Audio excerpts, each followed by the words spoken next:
latter part of the campaign period. And you have suggested an explanation for this. I don't know, but in any case, the party did not have sufficient funds at the initial requirements being met. So I think even though both tried to do more than they were in fact able to do, they each committed approximately the proportions. And we must remember that although Berglund for president was a beneficiary of the party's efforts, he was also the party's candidate. And the party name appears on the ballot, and subordinate candidates under the president get the benefit of having his presence and the entire party's presence. So it is a mixed benefit. Thank you. Okay, we've run out of time on this. The point of order. Point of order. I would like for those that are bystanders that do not understand Robert's Rules of Order to be aware that Mr. Evers was totally out of order. The point of personal privilege is to turn up the lights or turn down the air, not to... Okay, to put everyone at ease, I would have called on him anyway. We had time. He didn't need to call the point of order. I decided not to check that out with anybody. Mr. Francis. Move another 5-minute extension.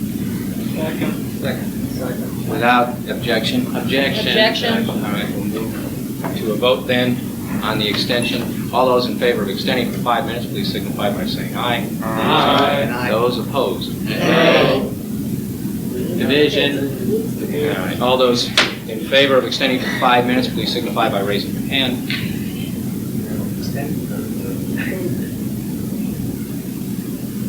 Thank you. All those opposed?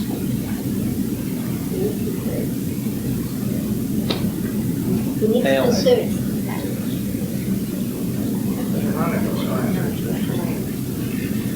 It's 12 to 11, so it doesn't have 2/3. So we will then move to a vote on the motion. But I'd like to announce I'm voting against that motion, and You're out of order. everybody else You're out of does the order. same damn thing because we You're out of never order. had a chance to discuss it. Thank you. All right, we'll reread for the sake of accuracy the motion one more time. Move that the National Committee direct the chair of the party to ask the BSP to make a gift to the LP of all of its net funds. Okay. All those in favor of that motion? Roll call. Oh, Francie. Roll call. Don't like me. We'll go to roll call.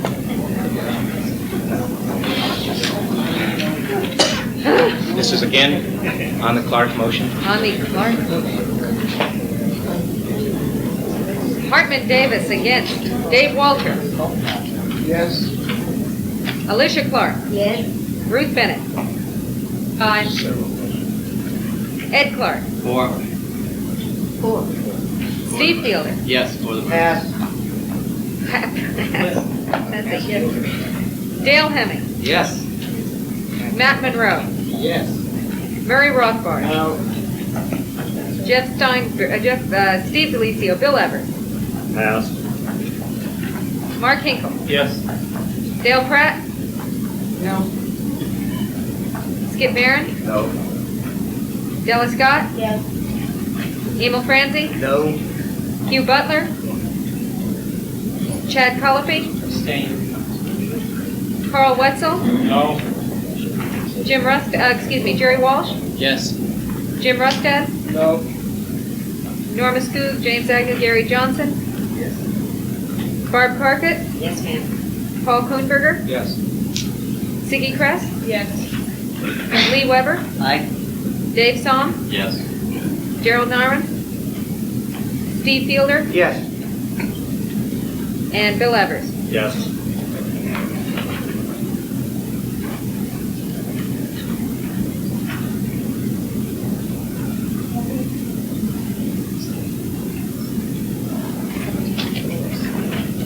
Voting for the motion, 17 against, 7 with 1 abstention. Motion carries.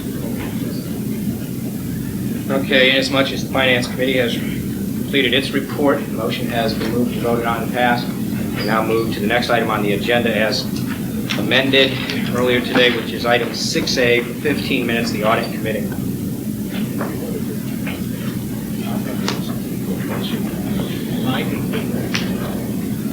I did.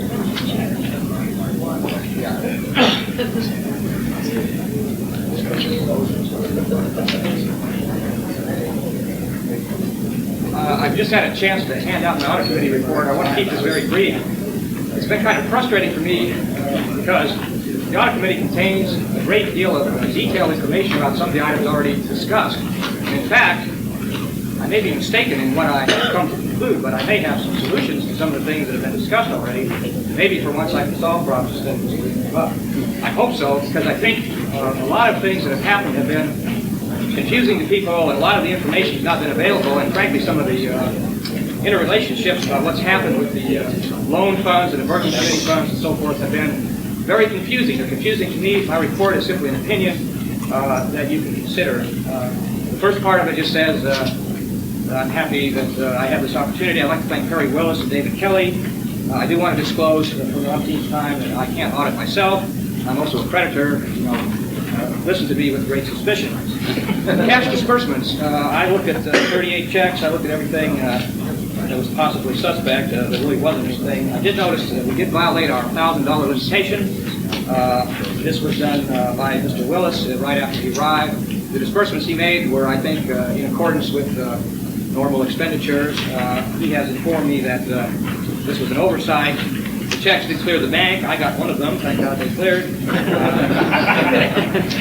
He said he will not sin anymore, and I did recommend that Randy be appraised of these items so that he may subsequently evidence his approval for the files that these were appropriate disbursements. Incidentally, the bank cashed them. We don't have a legend on our checks, so that whether this is a valid internal control or not is subject to question, since it didn't appear to stop anyone from cashing checks.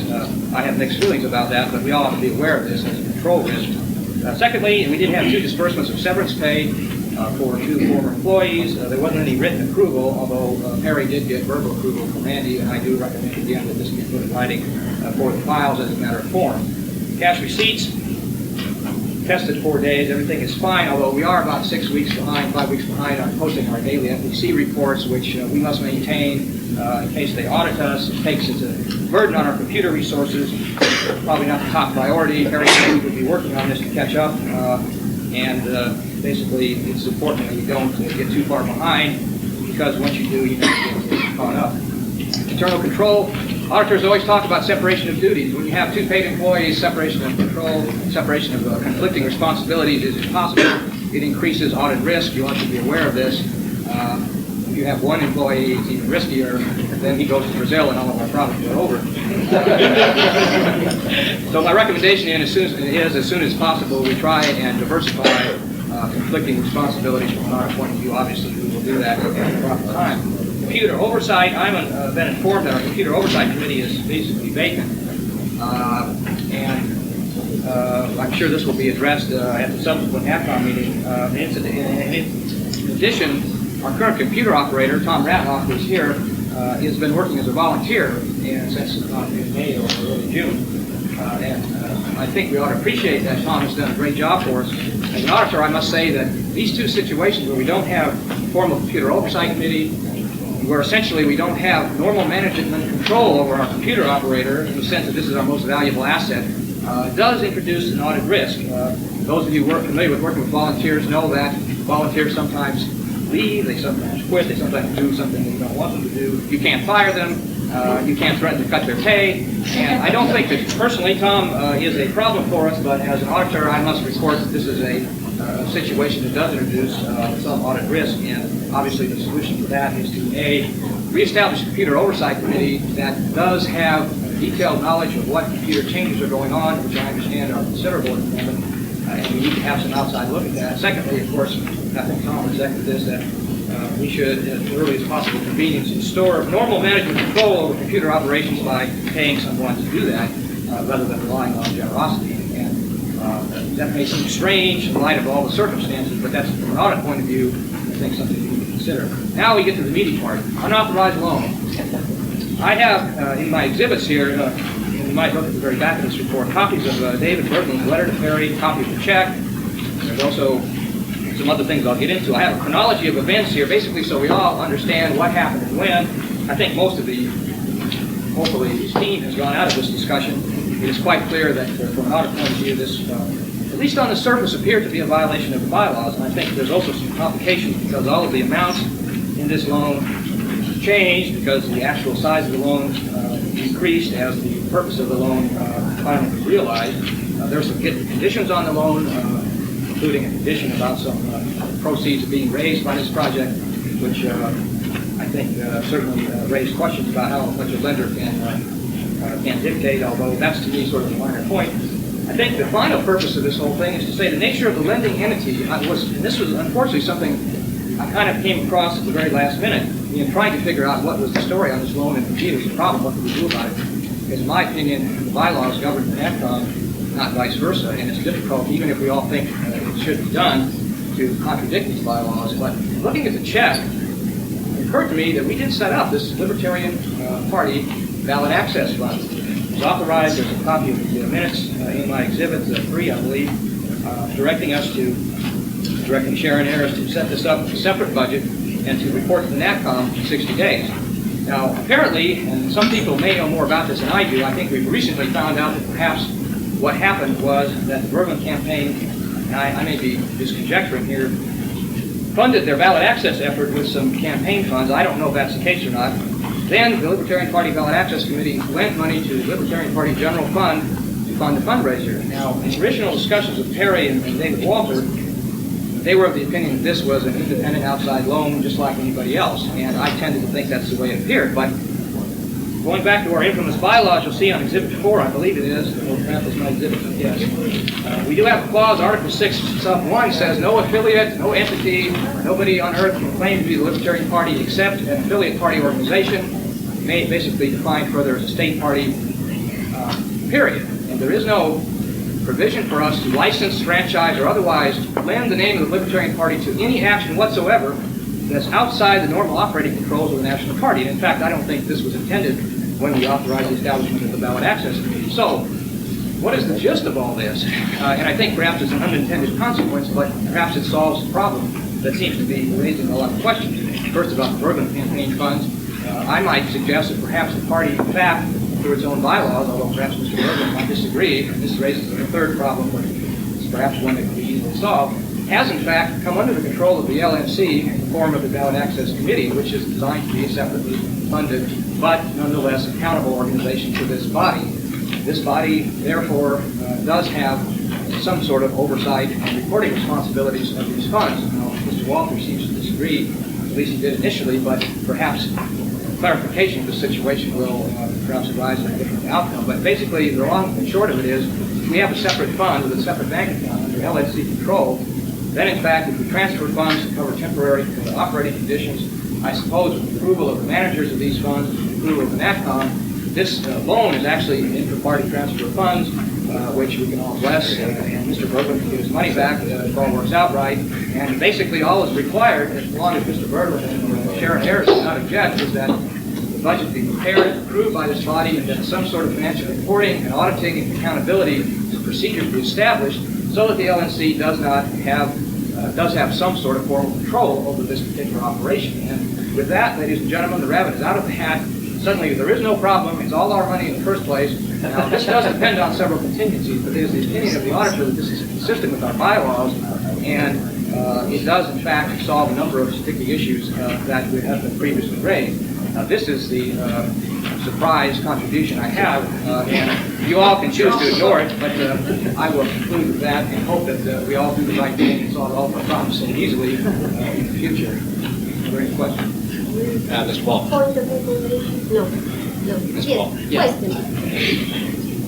Question. While it occurred to me, I think I'd like to thank Mike Holmes and Matt Monroe and who else? Barb Carcutt and Dale Hemmings and anybody else who's in chair of a committee for the work that they've put in over the past 2 years.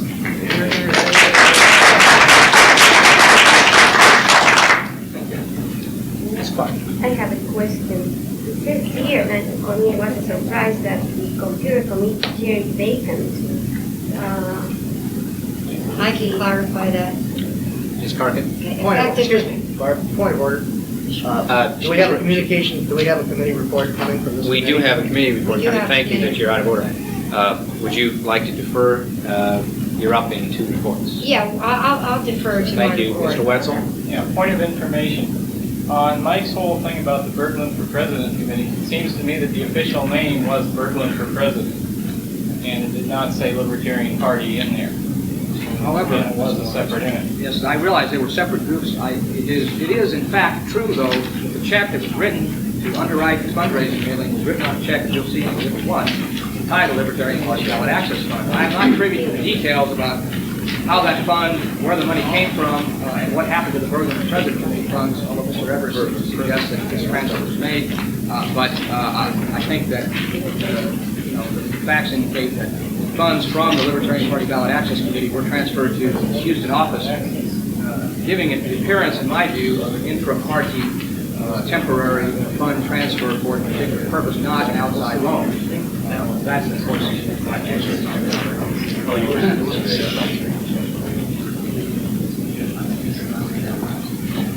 Mr. Weldon.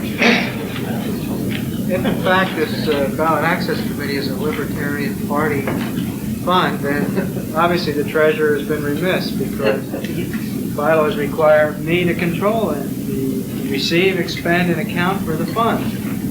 But, correct me if I'm wrong, those of you who were at the meeting where this was adopted, I thought it was pretty clear that this was just the national committee saying, yes, Sharon, you guys can go out and set up a ballot access committee.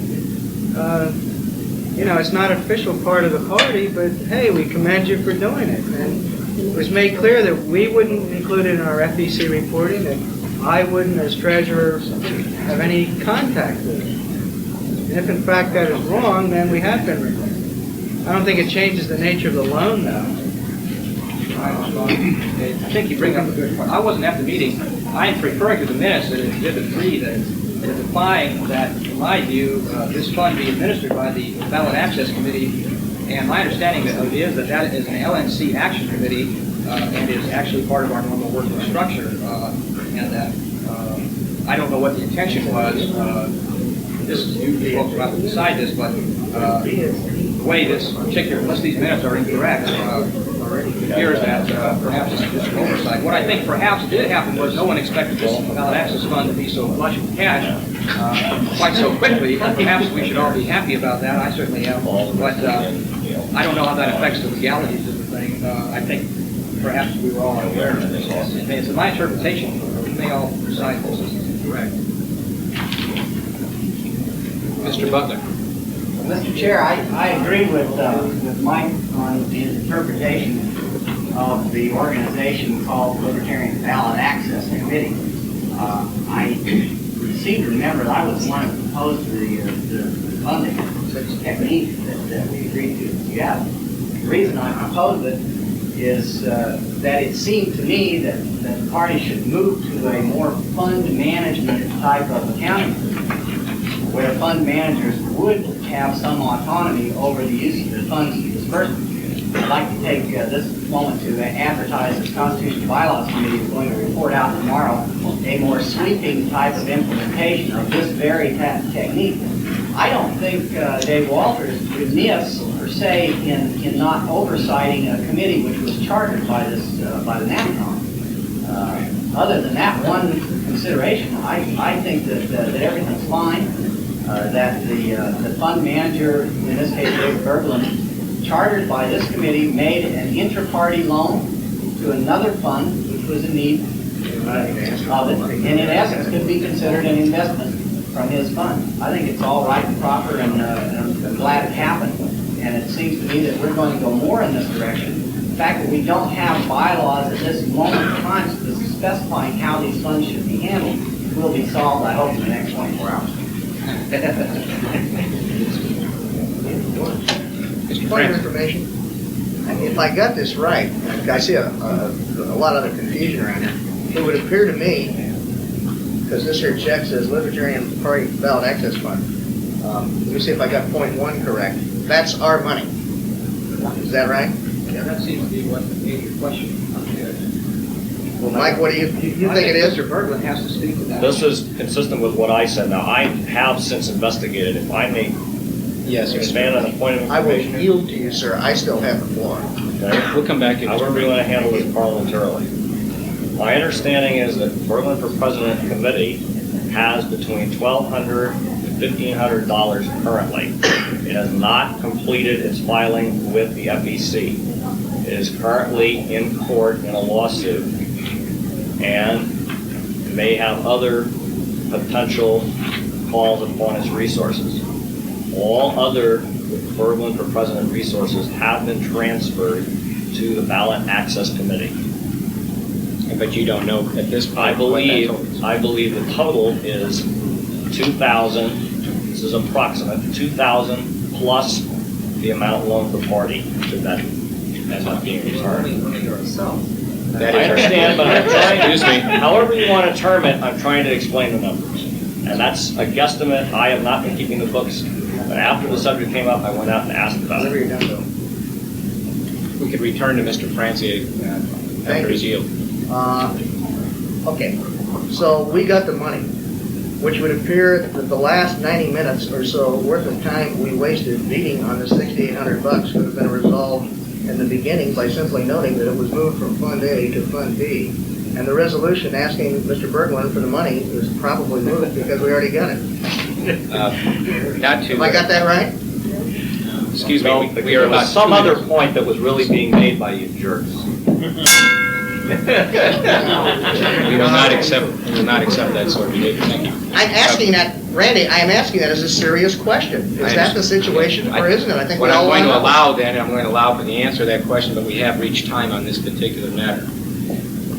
Well, I'm not going to answer that question. You know, I don't comment on the nature of the half-hour activities here. I am a little frustrated that I am considering this, but I hope that perhaps my interpretation makes enough sense to resolve some of these problems in a way that solves lots of problems without creating new ones. If folks feel that way, and Berglund has already demonstrated that, and all we have to do is get some bookkeeping going in the system, everything is fine. That's like. Thank you. We are out of time on this particular issue. I move to extend time for 2 minutes. Will that satisfy anybody else? I mean, are we going to have further commentary on this particular issue? I'm going to object. I'd like to call for the orders of the day. Careful, I might ask for 3 more roll calls. I don't have the paperwork. All right. Point of information. Yes, ma'am. Point of information, if this money really is the money for the party, according to that check, then shouldn't have the treasurer informed about it for the treasurer who is in charge of public funds of the party to be able to. I believe you responded to that. Further discussion. It is a question All I right. need Mr. There is- Walter's answer. There's a motion, I understand that, but I believe he's already responded to that, saying that in his opinion he was remiss, though in other people's opinion he was not. All right, there is a motion on the floor to extend. All right, and do we have a second? Second. All right, we do have it, but there is motion. There is objection, so we'll move. All those in favor of it, we're going to vote now on whether or not we're extending for 2 minutes. All those in favor of extending for 2 minutes, please signify by saying aye. Aye. Those opposed? Nay. I believe we require 2/3, so that would fail. All right, so we are not extending. Thank you, Mr. Holmes. Next item on the agenda for 5 minutes is the Outreach Committee applying under 6B. Yeah, that's me. How about that? I'll make it a really short 5 minutes. You have my report. This is the report I generated at the request of the chair. It was my intent that each one of the outreach committees, subcommittees would submit a plan for the next upcoming 2 years, a year. None of the subcommittees did. So the chair said I should put together my thoughts on that issue. I have done so. You have that report. And as far as what the outreach committee accomplished during the year and a half or so that I was chair of the outreach committee, there was approximately 15 to 20 re-edited SIL position papers. 6 of those are with Gary Johnson, I believe, unless Barry, has Gary Johnson received have you received I did the 6? You received them from, okay. And Excuse me, there seems to be just a little bit of a roar here, and if we could lower that, I'm having a little bit of trouble here. Thank Gary you. Johnson has sent 6 edited SIL papers to the national office. Okay. Ruth Bennett has probably another 15 or so, or 12. that she's in the last point of editing, and then they'll be sent to the Literature Review Committee, and those will go to the national office. So though it isn't quite complete, there will be 20 or so new position, or 20 re-edited position papers at the national office. And this report contains my suggestions for how they're handled so that they don't cost the party any money. Also, there was Jerry Milner of the Campus Outreach Committee has accumulated a list of campus contacts and educators, and that's been sent to the national office, but I'm not aware of what the status on that is. I know it's gone there.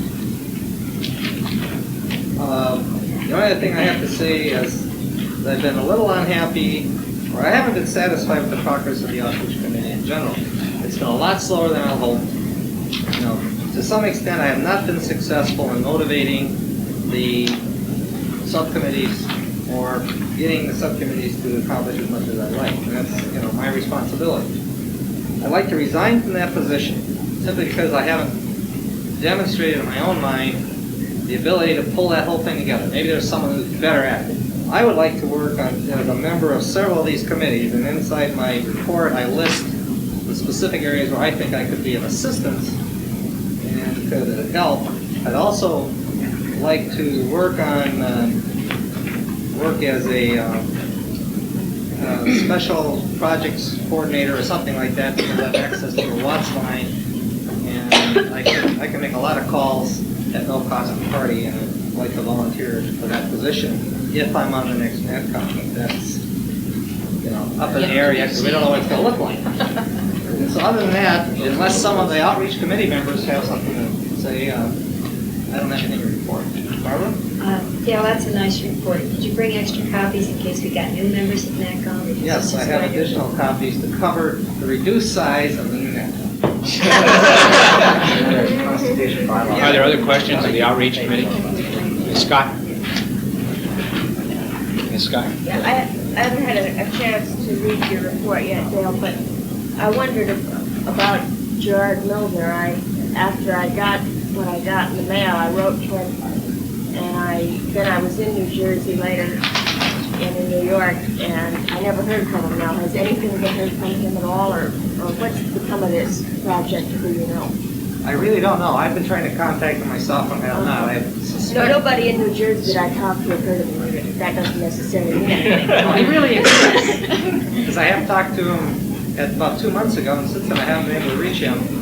And I suspect, seeing he's a college person, he's gone on that summer vacation that college people go on. It sounds like a very good project. He's ambitious, but I also do whatever I can. I don't have any input. Yeah. No, I have tried. Yeah, I know. Yeah, well, I'm glad to hear that. Any other questions? Okay, it's 7 o'clock. That was time anyway. Thank you. Next report is that of the Computer Committee for 5 minutes. LP. No, I'm sorry, you're right. I wanted to see, I have them out of order here. To LP News. LP.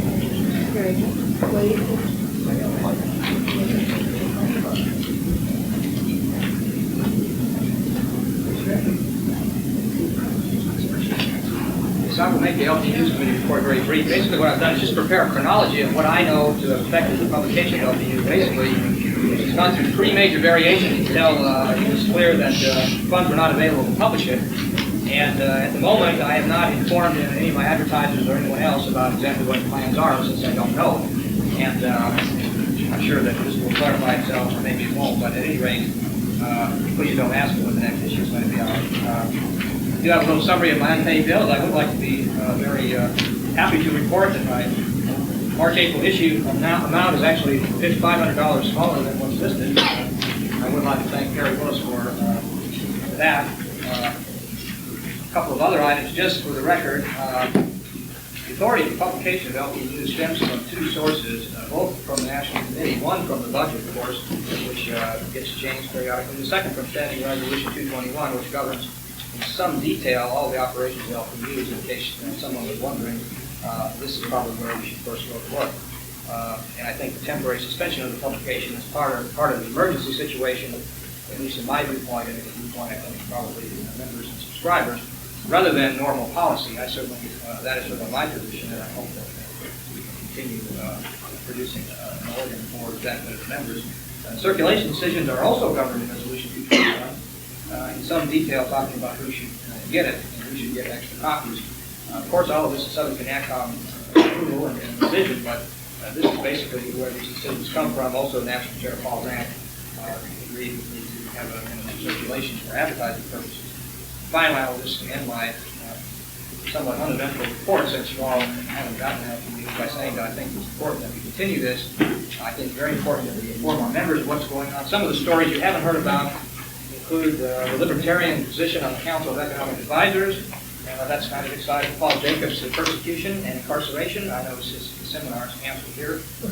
Tom Tryon interview. Tom Tryon is also, last I heard, he might be fighting a recall. Andre Moreau has numerous accomplishments. We have Gene Burns canceled. I probably wouldn't have had that in my issue. It's currently too late. But the Iowa Party is dissolved. Iowa is being held hostage for $131. There are also a number of tax protest day activities, which were very interesting, which I think all of us really should be proud of. And this is probably not going to be addressed by anybody here. I had lots of photographs. Maybe we can run them at some future date. Plus, we had a number of personnel changes, complicated financial matters, money that we didn't know we had, money we had we didn't know.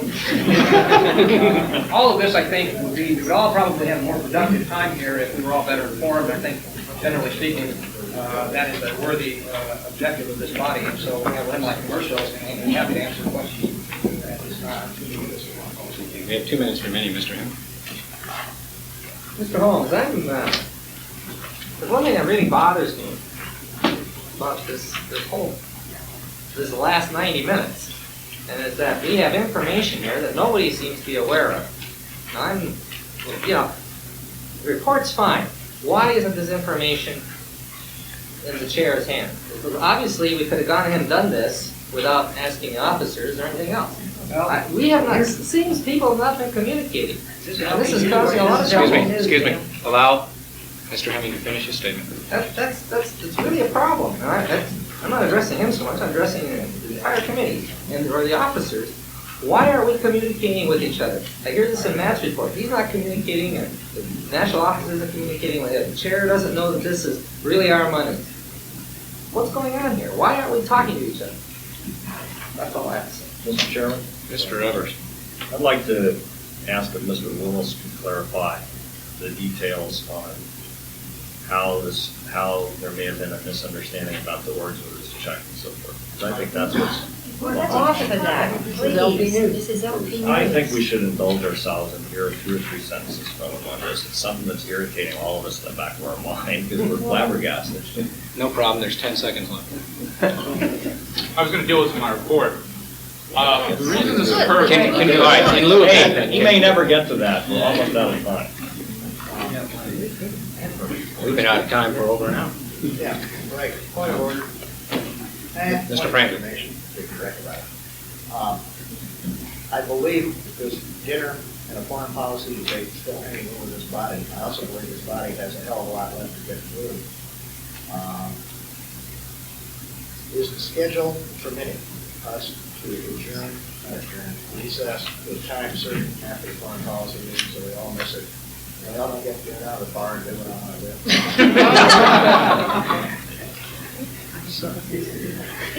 Mr. Chairman? Now, apparently the secretary won't be available. Mr. Chairman, I believe I have the floor. Excuse me. Wait. I don't believe, to answer the question, Mr. Franzi, I don't believe that we do, that there will be enough participation. We might risk a quorum for further activity, and if we simply consider the time constraints, perhaps all of us can come to the conclusion that maybe these things have been discussed adequately, though I certainly would not preclude any discussion. Mr. Evers, do you still have a position? Yes, I'd still like, with the consent of the body, to hear a couple of sentences from Mr. Willis as to something about this check. Can this be answered in 2 minutes, and then we can just move without objection? Okay, 2 minutes without objection, extension, Mr. Willis. My assumption that David Walter knew what the situation was, since he was around when it happened. Randy knew because I told him. Quite frankly, it was my belief as I told mine.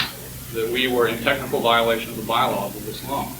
However, since I believed that it was a technicality, and since we always complain about the government getting uptight about technicalities, and plus the fact that it was structured essentially the same as a vendor debt, if we had gotten credit with a printer, which would be impossible, that would have been the other way we could have funded it, and the payoff structure would have been essentially the same, unless, of course, as we've done in the past, we decided to jilt the vendor and hold off to paying it later. Since these things were the case, that it was a technicality and it was essentially structured the same as a vendor loan, I did not believe that this committee would have a nervous breakdown over it. And I'm sorry, that seems to be what happened. Okay. That's my explanation. Now, is that what you wanted to hear? We're approaching time. All right. Mr. Barron. Quick question, Mr. Holmes, what are your intentions with regards to Yeah, well, I'm not going to answer that one. I think that, let's face it, the LPU's policy is determined by this body, by the chair, and by the national director, as outlined in Resolution 221. I am still on the job. I still have a contract with this committee, and I certainly think that there's plenty of information that needs to be told to our members, and I think that some of the problems here are information problems, so I don't think all of them have been solved by LPU. I would like to be in a position to continue to help. Those decisions are subject to a lot of policy and a lot of decisions by other people, and I can't commit myself to a vacuum or to a very uncertain situation. I don't think it would be fair to. I have a lot of financial problems at the moment as a result of these unpaid bills, and but I think that I've been in this party since it was founded, and there are very few people in this room that have as many convictions as I have, so I don't think that I'm a fair weather libertarian. Can you answer the question specifically? Okay, thank you. All right. Just a simple question. Point of order, Still on perhaps? LP News? Point of We're order? still on LP News? Yes, but we're out of time. 1 minute. Would you like a point of order? Now, I'd like to move we extend the 1 minute. Without objection. Go ahead. So ordered. 1 minute.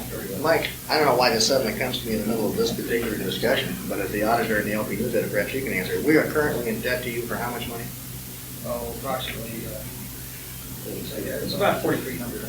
Okay, do we consider that kind of a debt an ongoing debt, so it's okay to do it without a vote? Can I answer that?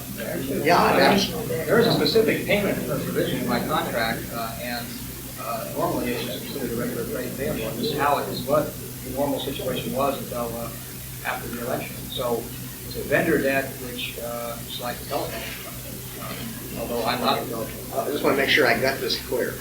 If you borrow money without anything else, then it's a no-no, but if you just keep running up the bills because it's an ongoing item, and even if it goes over budget, that doesn't require a vote. Am I clear on that? That's Article 10, Section 6, that's for the trade payable from the debt approval. Time.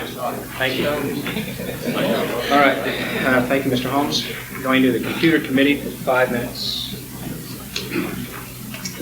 Okay, I just want to confirm to the National Committee that I have resigned as Computer Committee Chair, but I thought I'd make a final report.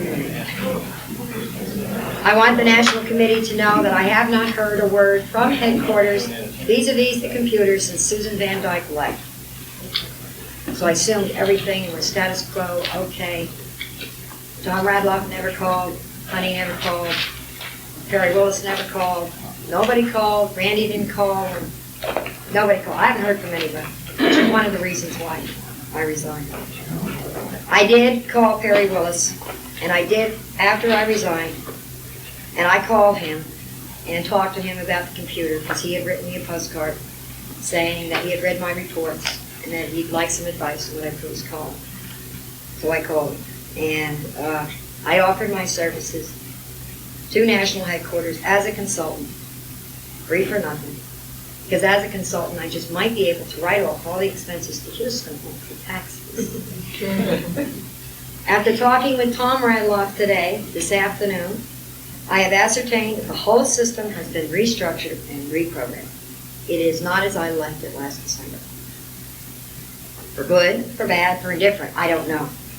I do not know whether or not this system is viable or without problems, nor can I vouch now for the accuracy of your data. It was done without my knowledge.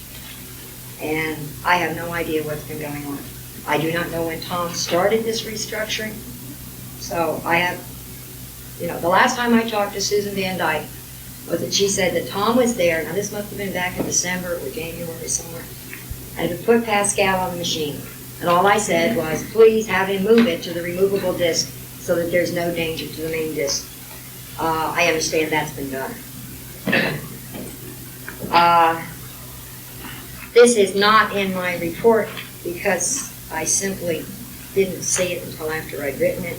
I do not understand why the FEC reports are not up to date. That system was working perfectly all during the Purdue campaign and all up until the last time I was at national headquarters. I don't understand that at all. That was a system that we restructured to put out all the crazy little, what is it we have to send the government? Oh, best effort, stuff like that. I don't understand why that is, okay? He's saying, and then Mike Holmes is saying that on May 22nd, this was before my resignation, okay, there was a delay due to lack of postage funds and a 2-week delay of mailing lists due to computer operations, and I don't understand that either. I don't understand what's happening with that computer, and I just want you to know that I am working in the blind. I do not know what has been happening since around January. Now, I will present my credentials to the next NACOM committee, and again offer my services as a consultant to A, check out the viability of the system as it's now structured. It could be good. It looks good on paper. Whether or not it works, I don't know. To some extent, audit the system. Susan Van Dyke sent me a whole bunch of lists on the entire Pennsylvania members of the National Committee, prospects, the whole list, everybody from Pennsylvania. That I could use as an audit list to see if those names are still on that system, to see whether we have lost any names, because that's the only way I can tell. But that doesn't guarantee anything because all it goes is Pennsylvania. And that might check the validity of the data that's there. I would then report the results to the National Committee before the December meeting, assuming that the December meeting is the first one after this one, well, the one that will be held at the end of the convention. With the approval of the National Committee, I will continue an oversight responsibility working directly with the National Director, whoever he or she might be. But between now and the December meeting, I will draw up alternate plans for the consideration of NACOM or the National Executive Committee, whichever is appropriate to make decisions. We still have people who think that we ought to have a microsystem. Well, I'll give you alternatives, how much it's going to cost, what you can do, what you can't do. These are these microsystem versus the data general. We do have time. Do you have much left? No.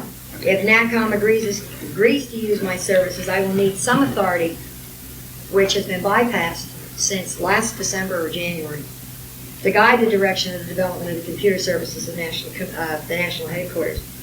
But that will be the responsibility of the next NACOM this year.